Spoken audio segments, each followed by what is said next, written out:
Clip number 1480۔ اس clip میں آپ قرآن پاک کی سورہ فتح کا تعارف اور آیت نمبر 1 کی تلاوت، ترجمہ اور تفسیر قرآن صراط الجنان سماعت فرمائیں گے۔ سورہ فتح کا تعارف۔ مقام نزول: سورہ فتح مدینہ منورہ میں نازل ہوئی ہے۔ رکوع اور آیات کی تعداد: اس میں 4 رکوع اور 29 آیتیں ہیں۔ فتح نام رکھنے کی وجہ: اس سورت کی پہلی آیت میں حضور پرنور علیہ السلام کو روشن فتح کی بشارت دی گئی۔ اس مناسبت سے سورہ مبارک کا نام سورہ فتح ہے۔ سورہ فتح کی فضیلت: حضرت عمر فاروق رضی اللہ تعالیٰ عنہ فرماتے ہیں، ایک سفر کے دوران میں نے حضور پرنور علیہ السلام کی بارگاہ میں حاضر ہو کر سلام عرض کیا۔ آپ علیہ السلام نے ارشاد فرمایا، آج رات مجھ پر ایک سورت نازل ہوئی ہے جو مجھے ان تمام چیزوں سے زیادہ پیاری ہے جن پر سورج طلوع ہوتا ہے۔ پھر آپ نے اس سورت کی یہ آیت تلاوت فرمائی، اِنَّا فَتَحْنَا لَكَ فَتْحًا مُبِينًا۔ ترجمہ: بے شک ہم نے تمہارے لیے روشن فتح کا فیصلہ فرما دیا۔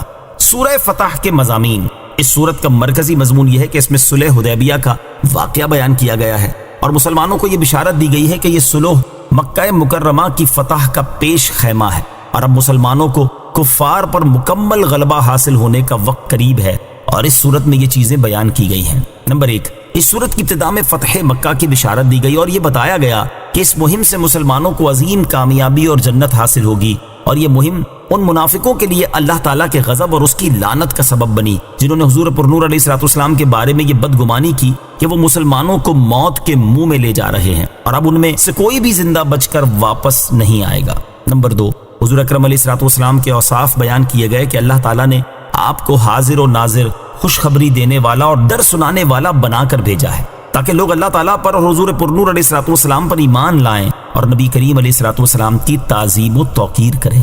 نمبر 3، منافقوں کی صفات بیان کی گئیں اور یہ بتایا گیا کہ جو مسلمان اندھے، لنگڑے اور بیمار ہیں وہ اپنے اس عذر کی وجہ سے جہاد میں شامل نہ ہو سکے تو ان پر کوئی حرج نہیں، وہ اللہ تعالیٰ اور اس کے رسول کی اطاعت کرتے رہیں، اللہ تعالیٰ انہیں جنت عطا فرما دے گا۔ نمبر 4، حدیبیہ کے مقام پر بیعت کرنے والے صحابہ کرام رضی اللہ تعالیٰ عنہم کو رضائے الہی کی بشارت دی گئی اور مسلمانوں سے بہت سی غنیمتوں کا وعدہ فرمایا گیا۔ نمبر 5، حدیبیہ کے مقام پر کفار مکہ سے جنگ کی بجائے صلح ہونے میں مسلمانوں پر جو اللہ تعالیٰ کا فضل ہوا وہ بیان کیا گیا اور نبی کریم علیہ السلام کے خواب کی تصدیق اور اس کی تعبیر میں تاخیر کی حکمت بیان کی گئی۔ نمبر 6، اس صورت کے آخر میں بتایا گیا کہ حضور پرنور علیہ السلام کو ہدایت اور دین حق کے ساتھ بھیجا گیا ہے تاکہ اللہ تعالیٰ اسے سب دینوں پر غالب کر دے، اور نبی کریم علیہ السلام اور ان کے صحابہ کرام آپس میں نرم دل جبکہ کافروں پر سخت ہیں، نیز نیک اعمال کرنے والے مسلمانوں سے مغفرت اور عظیم ثواب کا وعدہ فرمایا گیا۔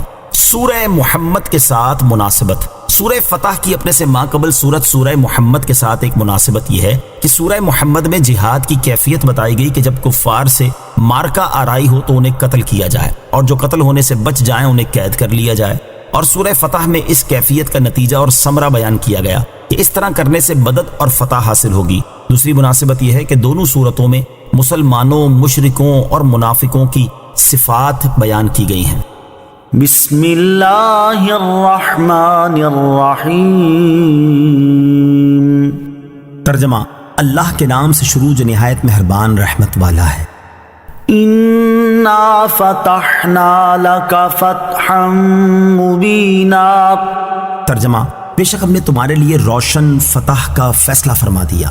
اِنَّا فَتَحْنَا لَكَ فَتْحًا مُبِينًا، بے شک ہم نے تمہارے لیے روشن فتح کا فیصلہ فرما دیا۔ اس آیت میں صرف نبی کریم علیہ السلام سے خطاب فرمایا گیا ہے اور اس کا معنی یہ ہے کہ اے پیارے حبیب صلی اللہ تعالیٰ علیہ وآلہ وسلم، بے شک ہم نے آپ کے لیے ایسی فتح کا فیصلہ فرما دیا ہے جو انتہائی عظیم، روشن اور ظاہر ہے۔ شان نزول: حضرت انس بن مالک رضی اللہ تعالیٰ عنہ فرماتے ہیں کہ جب اِنَّا فَتَحْنَا لَكَ فَتْحًا مُبِينًا سے لے کر فوزًا عظیما تک آیات نازل ہوئیں، اس وقت حضور اکرم علیہ السلام حدیبیہ سے واپس لوٹ رہے تھے اور صحابہ کرام علیہم رضوان کو بہت حزن و ملال تھا، اور نبی کریم علیہ السلام نے حدیبیہ میں اونٹ نہر فرما دیا تھا۔ جب یہ آیات نازل ہوئیں تو ارشاد فرمایا، مجھ پر ایک ایسی آیت نازل ہوئی ہے جو مجھے ساری دنیا سے زیادہ محبوب ہے۔ ترمذی شریف کی روایت میں ہے، حضرت انس رضی اللہ تعالی عنہ فرماتے ہیں کہ حدیبیہ سے واپسی پر نبی کریم علیہ السلام پر یہ آیت نازل ہوئی، لِيَغْفِرَ لَكَ اللَّهُ مَا تَقَدَّمَ مِن ذَنبِكَ وَمَا تَأَخَّرَ۔ تو آپ علیہ السلام نے ارشاد فرمایا، آج مجھ پر ایسی آیت نازل ہوئی ہے جو مجھے روئے زمین پر موجود تمام چیزوں سے زیادہ محبوب ہے، پھر نبی کریم علیہ السلام نے صحابہ کرام کے سامنے اس آیت کی تلاوت فرمائی تو انہوں نے عرض کی یا رسول اللہ صلی اللہ تعالیٰ علیہ وسلم آپ کو مبارک ہو، بے شک اللہ تعالیٰ نے بیان فرما دیا کہ آپ کے ساتھ کیا معاملہ کیا جائے گا، لیکن ابھی تک یہ بیان نہیں فرمایا کہ ہمارے ساتھ کیا کیا جائے گا۔ پھر نبی پاک علیہ السلام پر یہ آیت نازل ہوئی لِيُدْخِلَ الْمُؤْمِنِينَ وَالْمُؤْمِنَاتِ جَنَّاتٍ تَجْرِي مِن تَحْتِهَا الْأَنْهَارُ خَالِدِينَ فِيهَا وَيُكَفِّرَ عَنْهُمْ سَيِّئَاتِهِمْ وَكَانَ ذَلِكَ عِندَ اللَّهِ فَوْزًا عَظِيمًا۔ ترجمہ، تاکہ وہ ایمان والے مردوں اور ایمان والی عورتوں کو ان باغوں میں داخل فرما دے جن کے نیچے نہریں بہتی ہیں، ہمیشہ ان میں رہیں گے، اور تاکہ اللہ ان کی برائیاں ان سے مٹا دے، اور یہ اللہ کے یہاں بڑی کامیابی ہے۔ ویڈیو دیکھنے کا شکریہ۔ اگر آپ چینل پر نئے ہیں تو سبسکرائب کر لیں اور ساتھ ہی ساتھ بیل آئیکن پر بھی کلک کر دیں تاکہ یوٹیوب ہماری ہر ویڈیو کا نوٹیفیکیشن سب سے پہلے آپ کو بھیج دے۔ جزاک اللہ۔